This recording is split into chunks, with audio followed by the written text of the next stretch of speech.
Anyways, it's great to be here.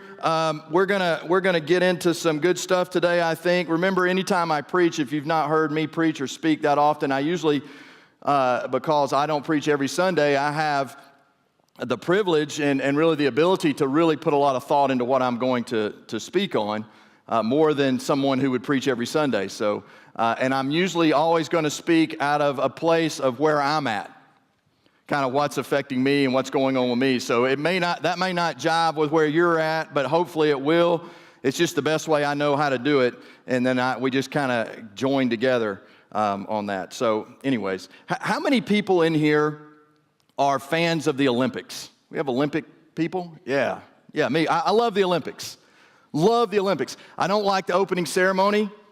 Could care less about that. I know it's really nice and pretty and awesome, and my wife loves to sit there and record it with my daughter, and they watch it over and over again, and it celebrates the country that the place is at, the Olympics are at. I get that. That's awesome. I like the competition of the Olympics. I like the Summer Olympics a little bit more than I do the Winter Olympics, but nonetheless, I love the Olympics. Part of the reason that I like the Olympics is because at one time I felt like I was an Olympic hopeful, because my parents told me that.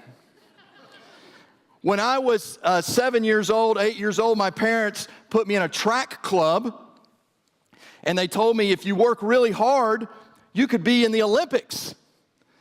And I thought, wow, that's cool. I watch the Olympics on TV, and I see these people, and they stand up on these podiums, and they get this noise and these music, and these people go crazy, and they get a medal. And what kid at 7 or 8 doesn't want a medal? I wanted a medal, and it was just really neat. And so I joined this track club, and we would participate in these things that were called the Olympics.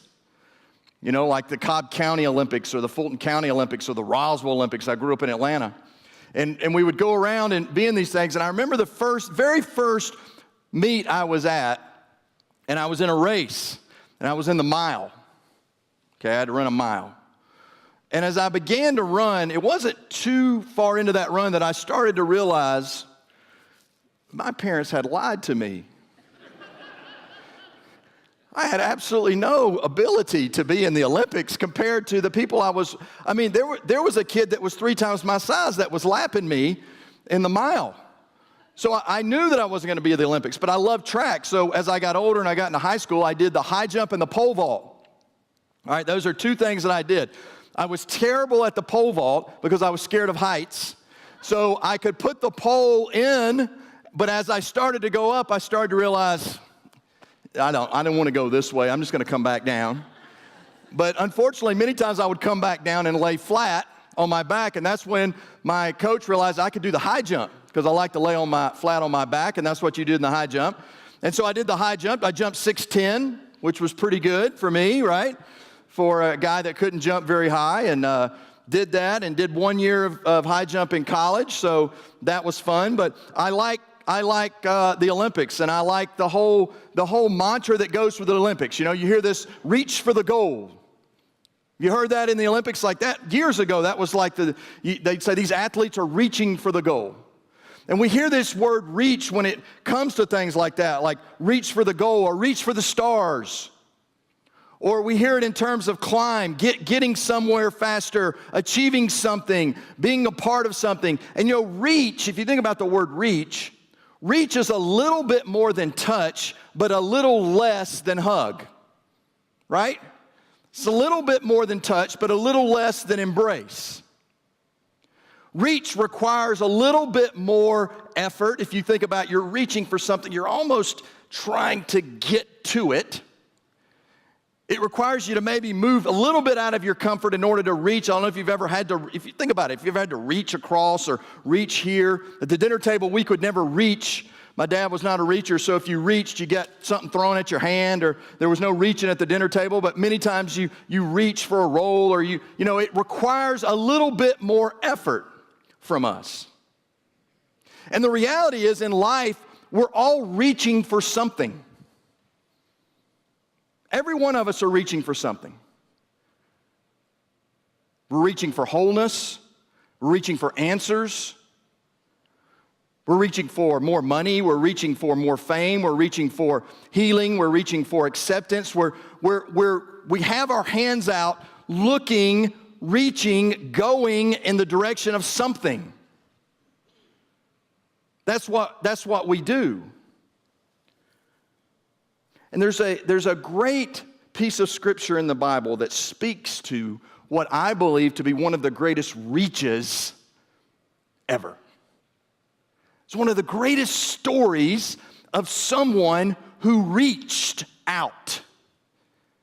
And not only did they reach out, but when they reached out, that reach, that extra effort, that going for it, changed the course of their life forever.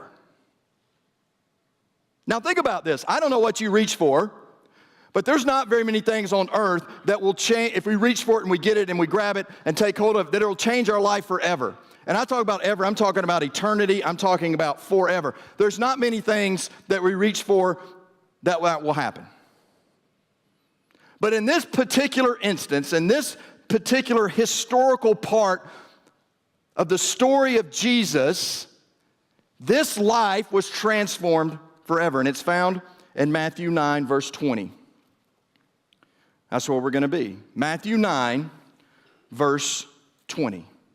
Now, I want to read you, and then I want to read you this scripture, then I want to give you a little bit of background on it, okay? I think we have it on the screens for you too. Matthew 9, beginning with verse 20. Now, Jesus is in the part of kind of the Gospels where we're beginning to see a lot of healings happening. Jesus is doing some miraculous work, and we're seeing a lot of healings. And we come across this woman. Verse 20, just then a woman who had been subject to bleeding for 12 years came up behind him, Jesus, and touched the edge of his cloak. She said to herself, if I only touch his cloak, I will be healed. And Jesus turned and saw her, and he said, take heart, daughter, your faith has healed you. And the woman was healed from that moment. Now, let's do some background on this woman. We don't know a ton about her. We really don't know much more about her than what is written in this piece of scripture. But here's what we do know about women of the time.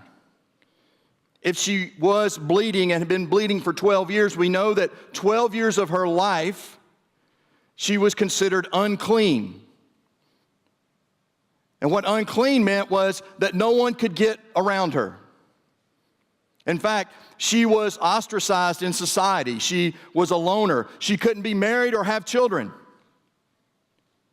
And understand this, to be married and have children was the number one real purpose for women in that age. That's what gave them true purpose and meaning and a place in society and in culture, was to be married and have kids, and she had none of that.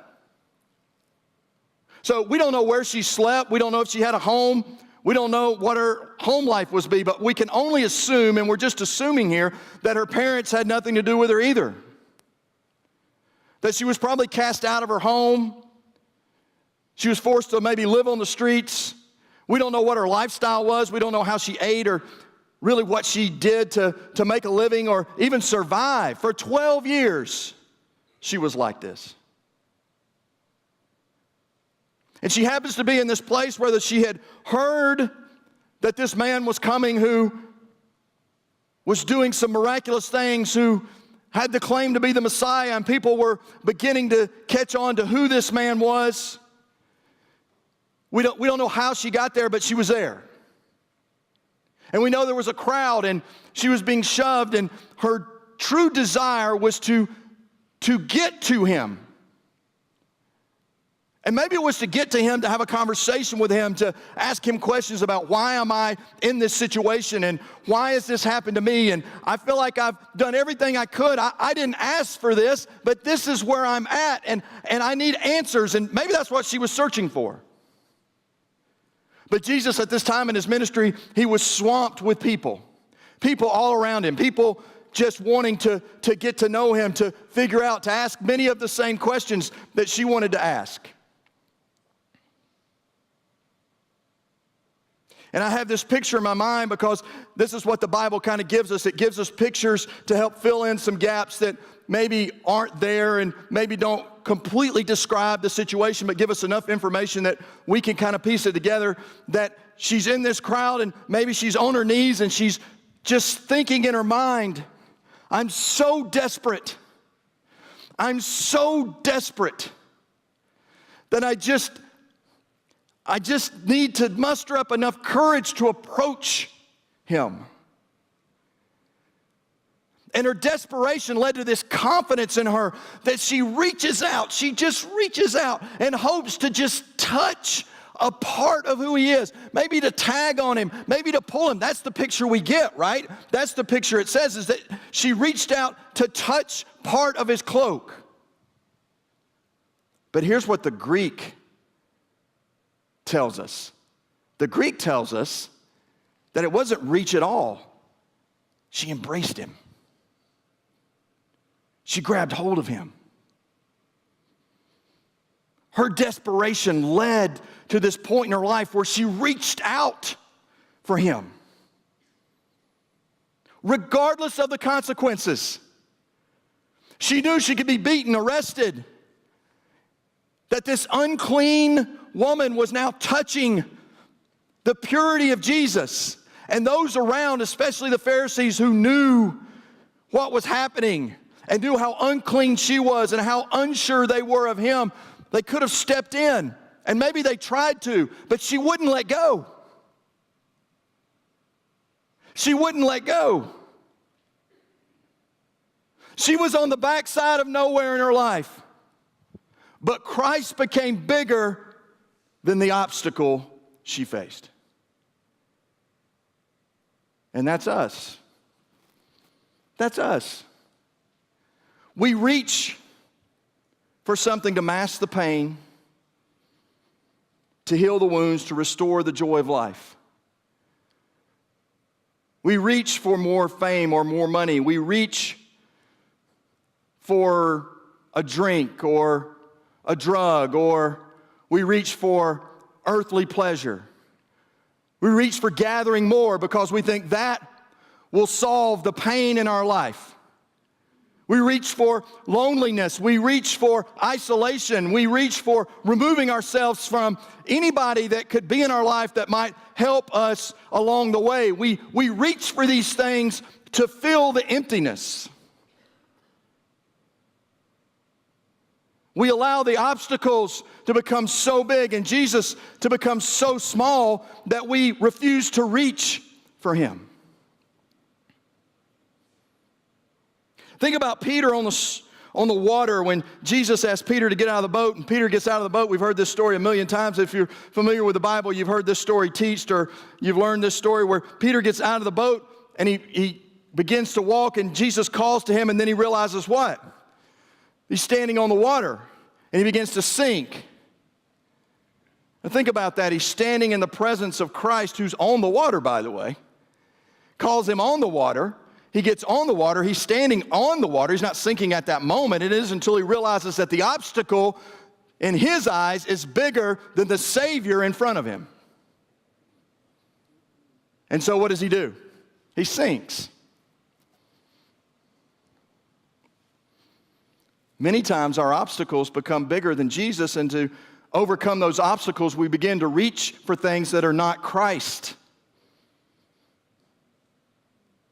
And here's what we know. If anybody, any one of us, I've done it, many of us have done it, when we begin to do that and we begin to reach and grab and reach for those things, what happens? We become further removed from Jesus. Now think about this woman. What was it that she truly desired? She said that she wanted healing, right? She wanted to be healed. And I don't doubt that physically, I'm sure she wanted to be healed. She felt like that's exactly what would change her life. But it was Jesus who had something else in mind, wasn't it? He always has something different in mind than what we assume we think we want. Maybe it wasn't healing that she needed, but she needed restoration. And I know both of those words can mean very similar things, but in her mind, in her situation, she went for healing. I want to be healed. physically, so that I won't be cast out, I won't be ostracized, I won't be removed from culture, society. And it says at the end, right, that she was healed from that moment. We don't know a lot about this woman from that point forward. But we do know this: she was restored. See, Joel 2:25 says, I will repay you for the years the locusts have eaten. Jesus wants to give us that life back with him. That's the restoration. I understand that we may want healing. I understand that we may want our marriage healed, or our finances healed, or we may want a relationship healed. We may have pain and bitterness and these things in our life that we want healed. And Christ understands that. Christ saw this woman and saw physically the state she was in, and I'm sure he realized how healing her physically would help her in the culture, but what he really was after is restoring her back to him. Restoring the relationship that she may have been distracted from during this time of pain. Has your pain, has the things that you've been going through, have they distracted you from your relationship with Christ? Because Christ wants to heal you from the pain, but he desperately wants to restore you back to him.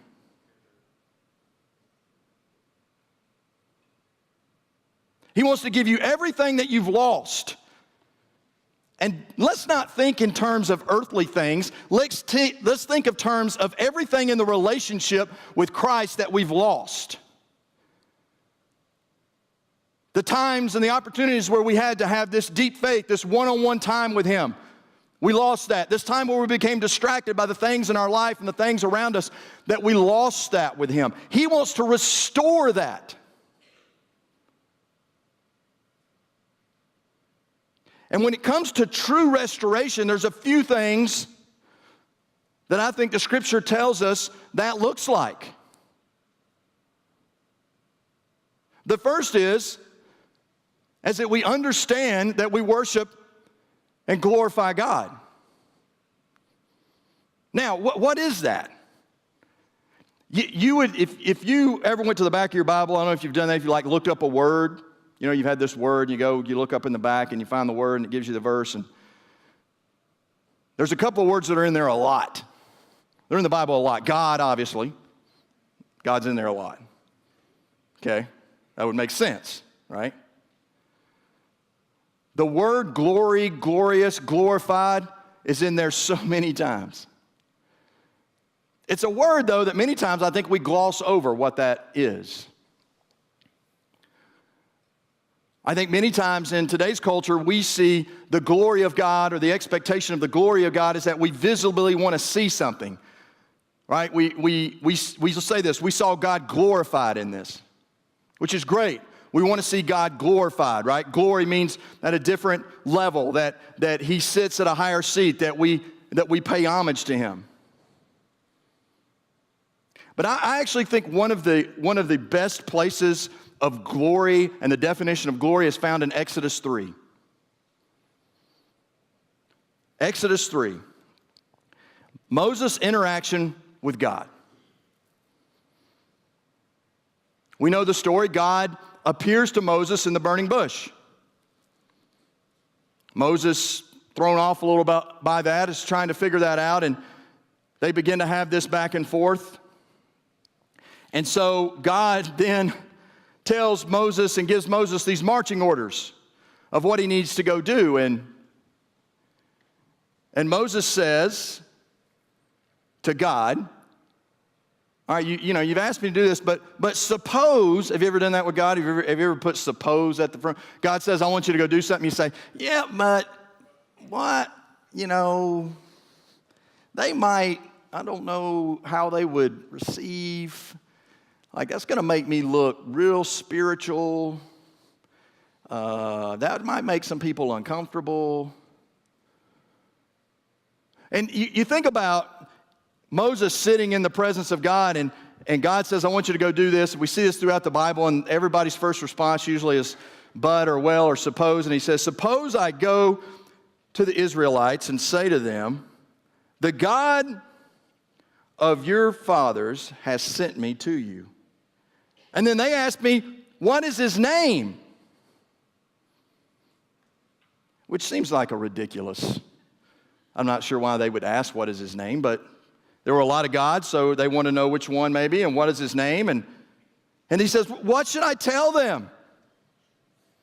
And God says to Moses, I am who I am. This is what you are to say to the Israelites. I am has sent me to you. And I can imagine Moses at that moment going, that's not a lot of help, but okay. I see what you're trying, I don't understand. Okay, I don't get that.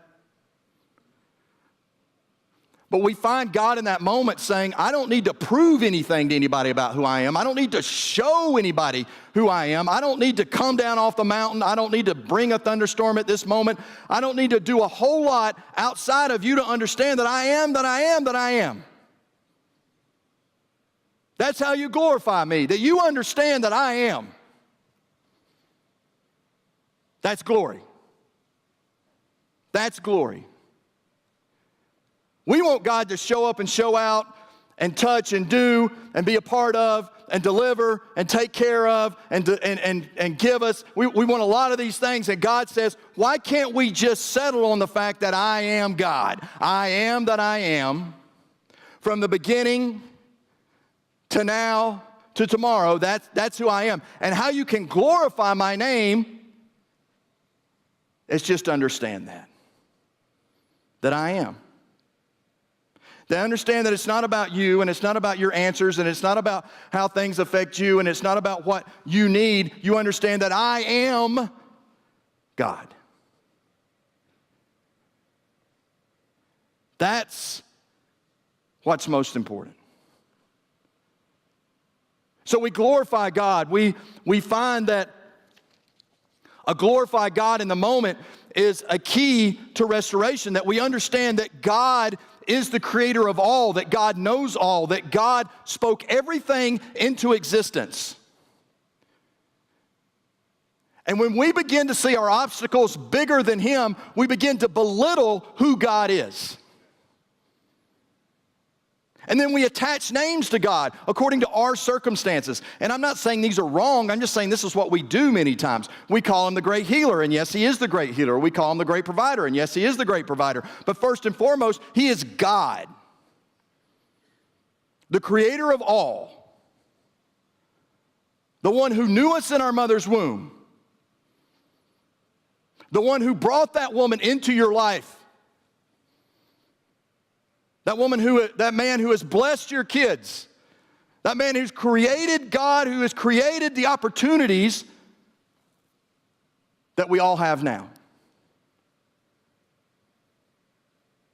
Glorify God because He is God.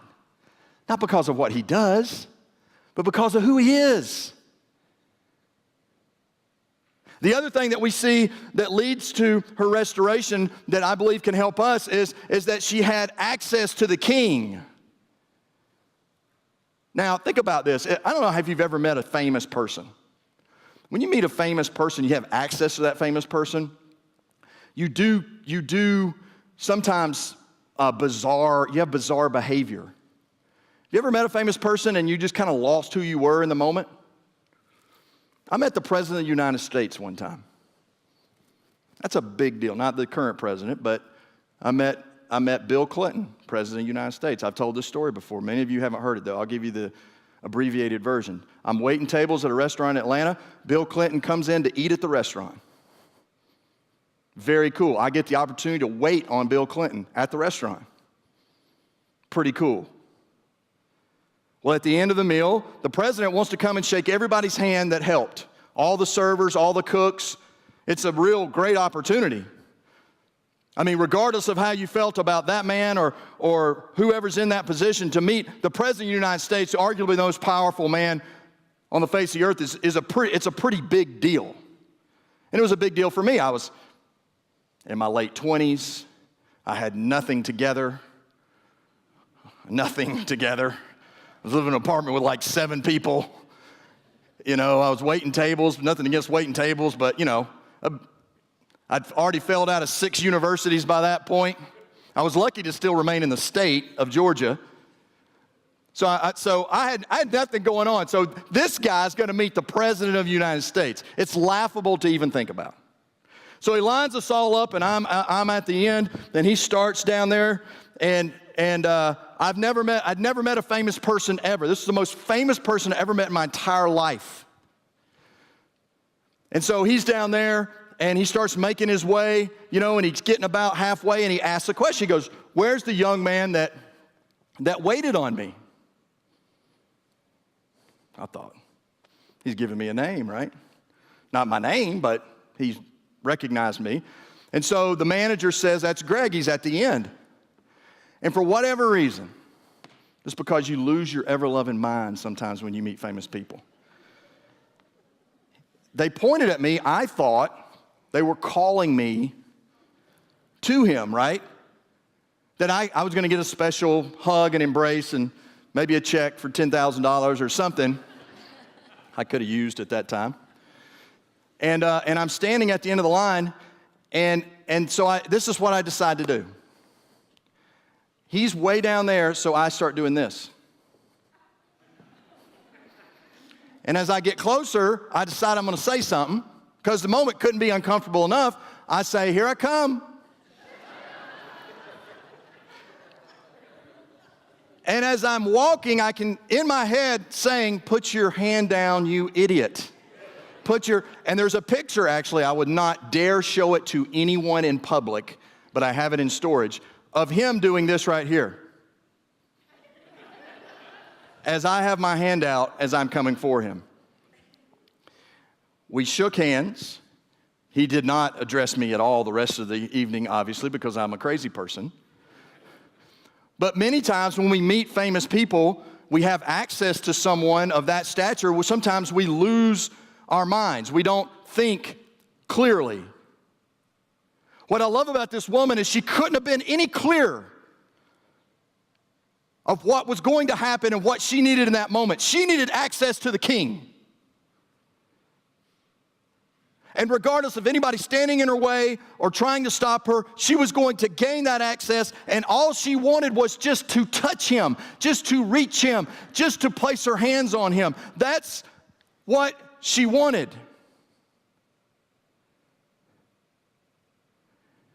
And he does what Jesus does.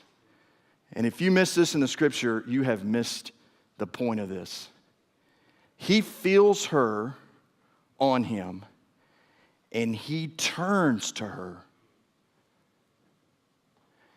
And I have this picture of him grabbing her, probably bloody, not great face, with 2 hands, and he looks her in the face, and he says, "Daughter, your faith has healed you." Think about that. A woman who had no name, who wanted healing, who wanted access to the king, was given unabated access. He turned on a dime to this woman who no one paid attention to in their life, and he grabbed her face and he went eye to eye with her, and he gave her a name. It was no longer ostracized. It was not bloody woman. It was not cast off. It was not look at your life and what you've made of it, and look at the mistakes you made and how nobody wants you and nobody wants to be with you and nobody cares about you. He grabbed her face, he looked at her, and he says, "Daughter."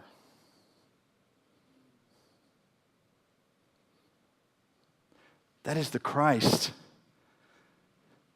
that loves us. That is the Jesus that wants to restore us beyond our pain and our obstacles in our life.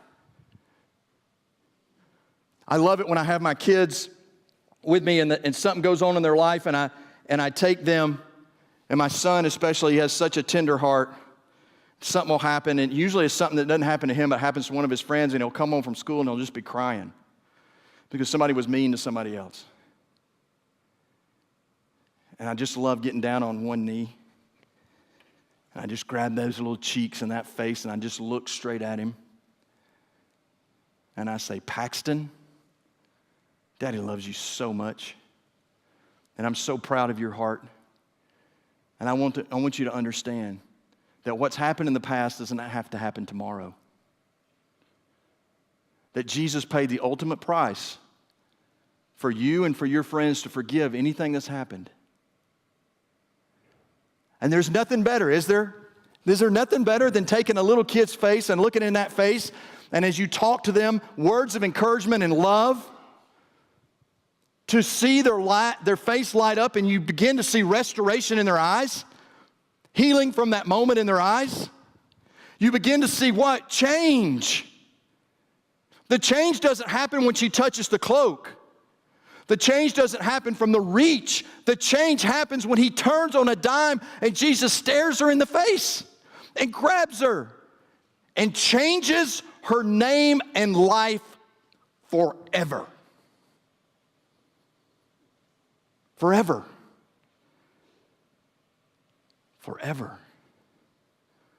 We know it's an important story that was put in the Bible, that someone observed it or someone got it from her, the information from her. We also know moving forward in the scriptures, if you'll see that from that point forward, people would bring those that were hurt or injured or needed healing to Jesus, and it would say just so they could touch him, just so they could touch his cloak. This was observed by so many people, this change in this woman's life.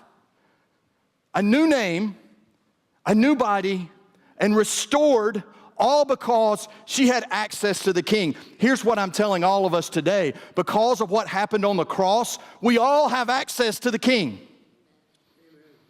We don't need access to a president or a congressman or a mayor or a police chief or anybody else. We don't need access to our boss. We don't need access to anybody else to make us happy and full and for the world to change. All we need is to understand we have access to the King, and the King's desire is to restore us in right relationship with him.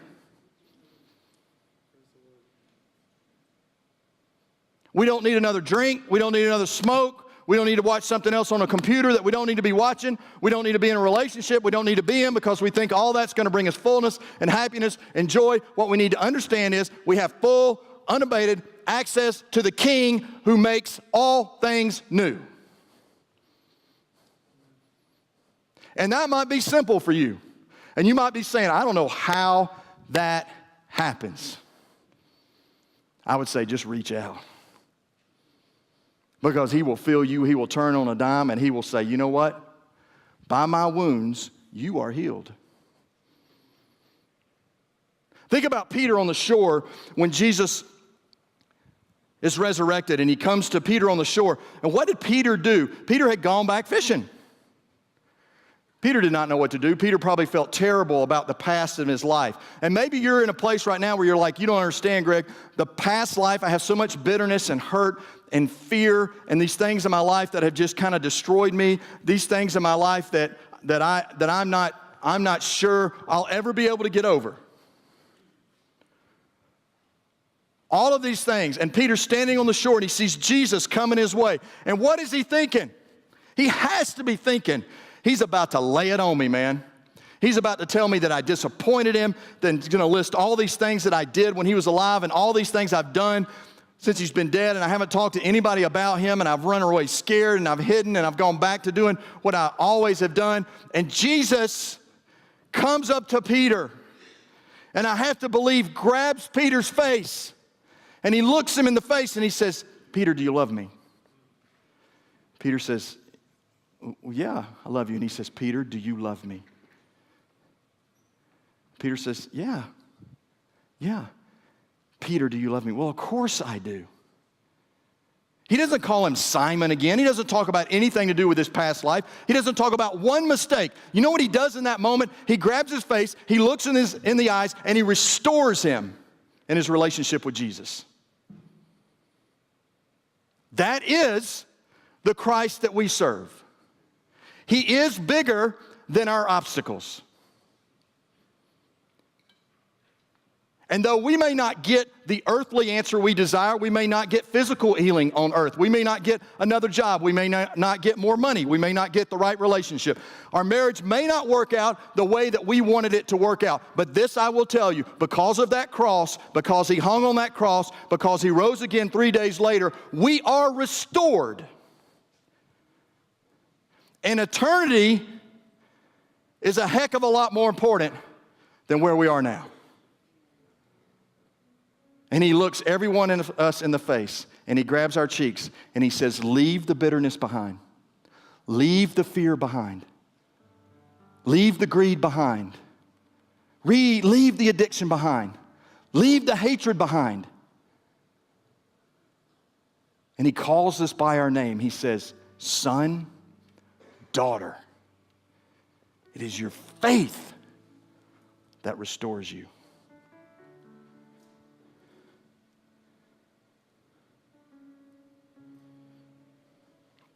Our healing happened on the cross. Our healing happened on the cross. And I'm not here this morning to belittle our issues and lead you to believe that God doesn't care about them, because he does, deeply. Deeply. But until we believe and have faith enough to understand that it is he who desires to give us this freshness, this newness, it is Jesus who desires for us to see him bigger than our obstacles. Yes, we may need counseling. Yes, we are going to need accountability. Yes, we're going to need people to help us through. That's part of it. But what he's asking us to do is to stop reaching for all the things that we think we're going to find wholeness and fullness in, and reach for him. Because when he feels that reach, he turns and says, by my wounds, you are healed. Walk in that healing today. Walk in that healing this year. Be restored and walk in that restoration. Again, we don't know a lot about this woman, man. I wish I did, and my desire is to see her in heaven, because I have a ton of questions for her, because I want to know what happened after that day. Like, did you go to the cross? Like, what were you thinking if you were at the cross and Jesus, who had healed you and restored you, and you're seeing him die on that cross? Like, what went through your mind at that moment? How did that affect you? Did you lose hope, or did you gain more hope? Like, when you heard he was resurrected and word got around, did you try and go find him? Did you ever see him again after that moment? I don't know, maybe she did. Maybe it's in there somewhere and I can't find it, but what a lady. What a daughter. Jesus wants to do the same to you and I. He did for that woman. He wants to let you know that you're valued. He wants to let you know that the past is the past. Let it go. Let it go. Grab hold of the restoration that he has. The loss is heavy. The pain is deep. The wounds are real. He gets that. But he wants to grab your face and tell you, you know what? Everything's going to be okay. I love you. Here's what we're going to do this morning. You know, people in those days were open to a lot more wonder and miracles than we are today. I'm just going to be honest with you. We question a lot of what God could do or may do, or the power that he has on this earth, and I believe God has unbelievable power. You've known this. I've said this a million times. I am not a doomsday person. I believe the world is a broken place, but we are naive to think that the things happening around us were not going to happen. But what I do believe is I do believe that God is more powerful than those things. I believe God's desire is to restore all back into a right relationship with Him. That's all. And maybe today for you, you've been reaching for the wrong thing. And when I mean wrong thing, I don't mean that you've been doing the wrong things. I just mean that maybe you've been reaching back into bitterness or anger or things in your life that, that someone said, or your parents treated you a certain way, or just really maybe horrific things that happened in your life. And you think that you get closer to God, and then all that surfaces back up again, and you feel like the obstacle becomes bigger than Jesus in that moment.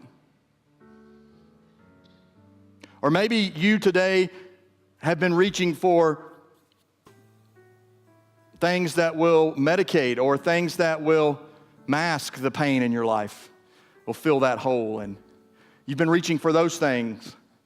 But in your heart of hearts, you know that you need to be reaching for Him.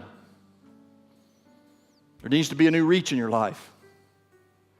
Maybe you're sitting there today and you want a moment with Jesus, just you and Him, where you can close your eyes and you can see Him and you can feel Him holding your face with His hands and changing your name forever. Changing your name from broken to daughter, from addict to son.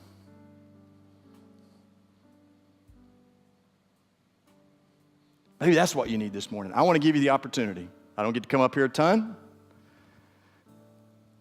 but I want to give you that opportunity. So the band's going to play a song. We're going to open up the altar. The altar is open for you or anything you need. You may want to pray for the nation. Pray for those families in Florida.